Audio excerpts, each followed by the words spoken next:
Hello viewers, welcome to our channel. Friends, me hair చాలా పల్చగా ఎండిపోయినట్టు, ఎలాంటి హెయిర్ స్టైల్ చేసుకోవడానికి వీలు లేకుండా ఉన్నట్లయితే నేను చెప్పే ఈ హోమ్ రెమెడీ గురించి మీరు తెలుసుకోండి. దీనివల్ల మీ హెయిర్ చాలా త్వరగా థిక్ అవుతుంది, సిల్కీగా కూడా అవుతుంది, మరియు దృఢంగా కూడా అవుతుంది. మీరు ఏ హెయిర్ స్టైల్ చేసుకున్నా సూట్ అయ్యే విధంగా మీ హెయిర్ చాలా తక్కువ సమయంలోనే మారుతుంది. ఫ్రెండ్స్, మీరు దీనికోసం చాలా షాంపూలు, ఆయిల్స్ వాడి ఉంటారు, కానీ ఫలితం రాక సమస్య మరింత ఎక్కువ అయ్యి ఉంటుంది. మీరు ఈ రెమెడీ కనుక ఒక్కసారి చేసి చూసినట్లయితే తక్కువ సమయంలోనే ఎక్కువ ఫలితాన్ని పొందుతారు. ఫ్రెండ్స్, దానికోసం మీరు ఈ వీడియో పూర్తిగా చూడండి. ఫ్రెండ్స్, ఈ రెమెడీ కోసం మీకు 2 వస్తువులు అవసరం ఉంటాయి. అవి ఒక గుడ్డు మరియు కోకోనట్ ఆయిల్. ఈ 2 సాధారణంగా అందరి ఇళ్లలో ఉంటాయి. ఈ రెండింటిని ఎలా యూజ్ చేయాలో తెలుసుకుందాం. ఫ్రెండ్స్, మీ హెయిర్ చాలా లాంగ్గా ఉన్నట్లయితే 2-3 ఎగ్స్ని ఒక బౌల్లో పగలగొట్టి వేసి బాగా మిక్స్ చేయాలి. దాంట్లో ఒక్క ఎగ్గుకు 2 స్పూన్స్ కోకోనట్ ఆయిల్ చొప్పున 6 స్పూన్ల కోకోనట్ ఆయిల్ కలపాలి.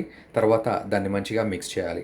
తర్వాత దాన్ని కొద్ది కొద్దిగా చేతిలోకి తీసుకుని స్కాల్ప్కి పూర్తిగా అప్లై చేయాలి మరియు హెయిర్కి మొత్తం పట్టించాలి. అది డ్రై అయ్యాక షాంపూతో వాష్ చేయాలి. లేదంటే కొద్దిగా స్మెల్ ఎక్కువగా వస్తుంది. మీరు హెడ్ బాత్ చేసిన తర్వాత మీ హెయిర్ సిల్కీగా, ఒత్తుగా, దృఢంగా మారుతుంది. మీరు దీన్ని 1 వీక్కి 3-4 టైమ్స్ అప్లై చేసుకోవాలి. మీరు ఇలా 2-3 నెలల పాటు యూజ్ చేసినట్లయితే మంచి రిజల్ట్స్ ఖచ్చితంగా పొందుతారు. మీ హెయిర్ త్వరగా గ్రోత్ అవుతుంది మరియు బ్లాక్గా, థిక్గా మారుతుంది.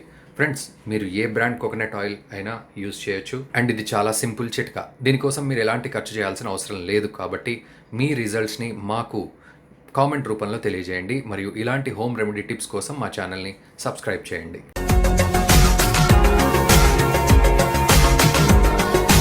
మరిన్ని అప్డేట్స్ కోసం మా ఛానల్ని సబ్స్క్రైబ్ చేయండి.